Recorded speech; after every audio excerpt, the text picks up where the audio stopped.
So, Dr. Jabala, thank you for joining us again. So were there any significant new discoveries on the origin of the virus so that we could get a better understanding of it and find a way to kill it? Not yet. We're still waiting for China to open up its information door and allow us at least to have an answer on this patient zero. I think that remains really critical. What we have learned, at least guessing from its genomic makeup, is this virus can stay around for a long period of time and detected if it wished to do that. So it has adapted some mechanisms of not being able to be detected, and that's the part that's concerning many of us, is whether this virus has figured out where to hide in the human body. And if it does that, all the tests we have available today are not going to detect this virus. We are seeing a rise in numbers of recovered patients of COVID-19 getting confirmed again with the virus. So do you think this is reinfection or relapse? And what is the difference between these two? It's a very good question, because in South Korea, as an example, I think the South Korean government did something very good. When people are deemed or declared free of virus, they're out of the hospital, but they are in self-quarantine. So they're not mixing with other people. It's only when they come back for their follow-up, which is one of the best strategies I've seen. Some people, their immune system will work very hard and will make antibodies against this difficult virus, and they will clear it. And because now their immune system has learned what a virus looks like and how to attack it, I think it will be hard for the virus to infect those people again. Unfortunately for others, their immune system only worked halfway and did only one job. It did the job of clearing the virus from you now. But it didn't do the second job of teaching the immune system what the virus looks like. So because it cleared all the virus, it doesn't mean it cleared it 100%. So when these people do the test to get out of the hospital, they are negative. When they go back to their homes, they get on with their lives, they come back again, they are positive. It means the virus was sleeping during that short period of time, if I may call it that, and then it just woken up. It means it's reactivated. So scientists start to think about it and really think for the necessity to have better assays when somebody is declared cured or is declared virus-free. What kind of drugs or vaccines are now being used to treat COVID-19 patients? If you are in phase 1, meaning that you're developing very mild symptoms, I think hydroxychloroquine has been shown to help a lot of these patients. If you're in phase 2 and you start developing some severe symptoms, like you can't breathe very well, you have fever, you have pain, you have a chance of 50-50 of this drug working and helping. But if you are in phase 3 and now you are in an ICU, your chances of survival are 10%. Every one of them is saying, we have the secret recipe for the vaccine, and please trust us, we'll give you a vaccine in 18 months. The reality of the matter is, this particular virus is very difficult to target with a vaccine. It's not the flu virus. These viruses are smart. They know how to avoid the immune system. So it's going to be very hard for someone to get very lucky and in 18 months or 2 years to come out with a vaccine. I am not very optimistic about a vaccine. I think I have seen enough data with SARS-CoV-1. I've seen a lot of data with MERS, and we still don't have a vaccine for either because of their complexity. If I may put it a little bit differently, I think so people can understand, the virus that causes AIDS, the HIV retrovirus, came to us in the late 70s, early 80s. So that's over 40 years ago. And we spent billions of dollars, and we had so many trials on so many people. And the final blow to a vaccine for HIV ended a couple of months ago because the largest clinical trial that was ever done in patients who were actually infected with the virus failed. So that tells you that a vaccine is not something easy and it's not something simple to do. This coronavirus, otherwise known as SARS-CoV-2, is believed to have leaped out of an animal host into a human at a Wuhan live animal market. However, amid the coronavirus pandemic, various theories about its origins have been thrown out or even supported by the scientific community. And one of them is that the COVID-19 virus came from a government laboratory in Wuhan, China, and China strongly denies this possibility. So from a virologist perspective, is there a chance that the coronavirus could have been engineered at a lab? From what we know up to today about SARS-CoV-2 and how complex it is compared to the original SARS-CoV-1, there is no human being on Earth today who is smart enough to make this virus in a lab. So that's number one. That's just impossible. Number two, a virus cannot just leave the lab. Somebody has to take the virus out of the lab. And being in a biosafety research laboratory level 4, P4, it's almost impossible to do that. You can take things in, but it's very hard to take things out. Now, the question that many ask, perhaps the thought of this virus is to make it as a bioweapon. You know, if you want to kill people with a virus, SARS-2 is your worst weapon. There are better viruses that can wipe out the whole population on this planet. This virus is 100% natural. This virus has evolved in nature, living in bats and other birds, and it just managed to cross into the human somewhere in the Hubei region. I still don't think at this wet food market. The data from the Chinese and the data from WHO joint mission is somehow contradictory of where the event happens. That's why I get always back to patient zero. Patient zero will be the key to answer many of these questions.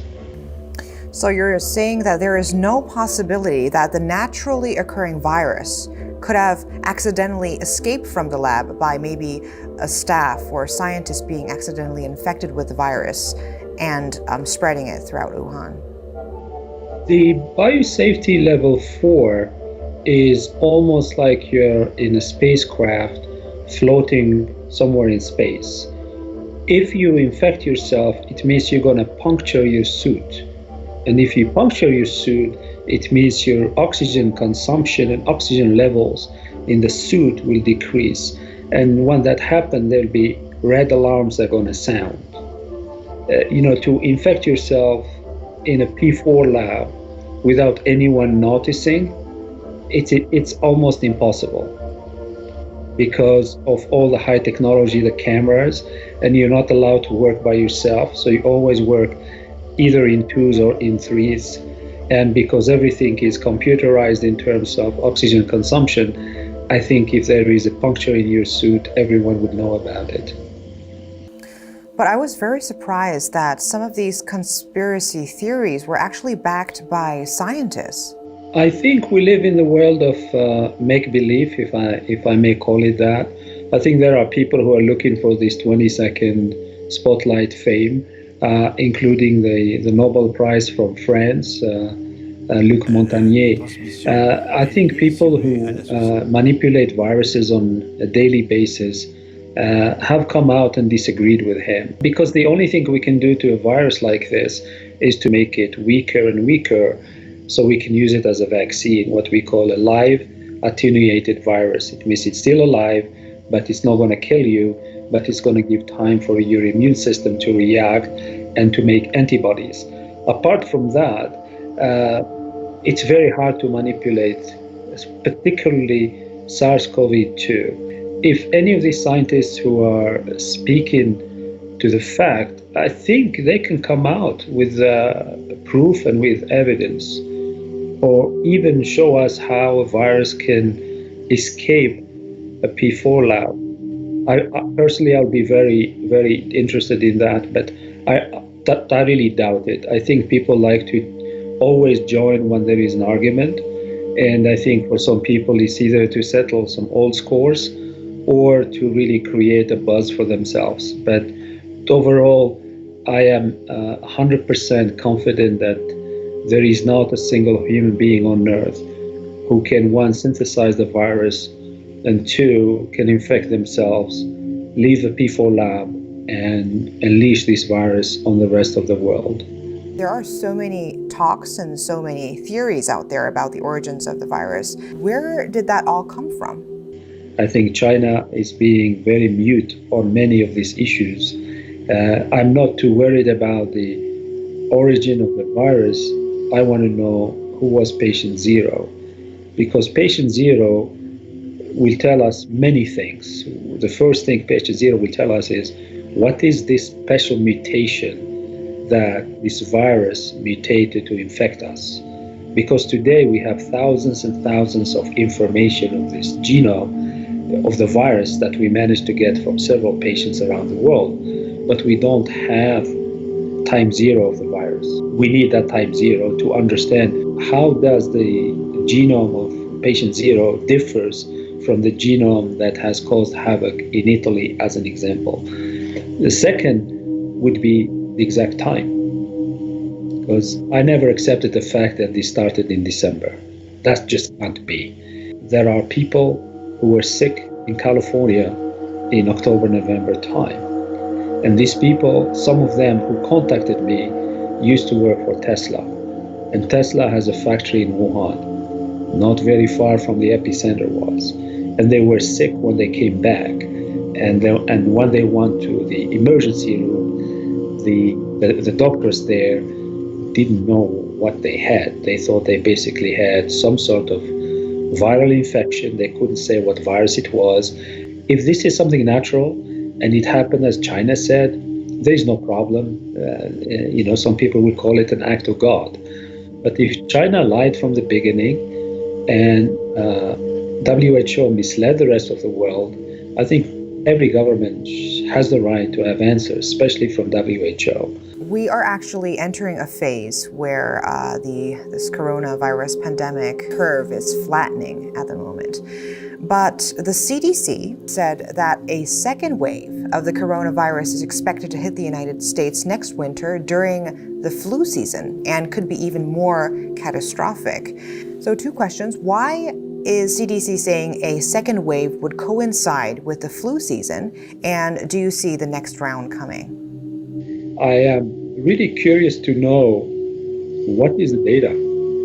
Everyone is modeling this virus based on the flu. They are thinking this virus is seasonal.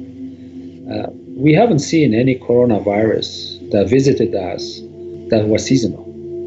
It's either they come infect us because we disturb them, and as soon as they find a new reservoir where they're happy, they leave us alone. The first SARS died a natural death, and it took us almost 2 or 3 years to get rid of it. MERS is still around because MERS in Saudi Arabia found a reservoir called the Camel.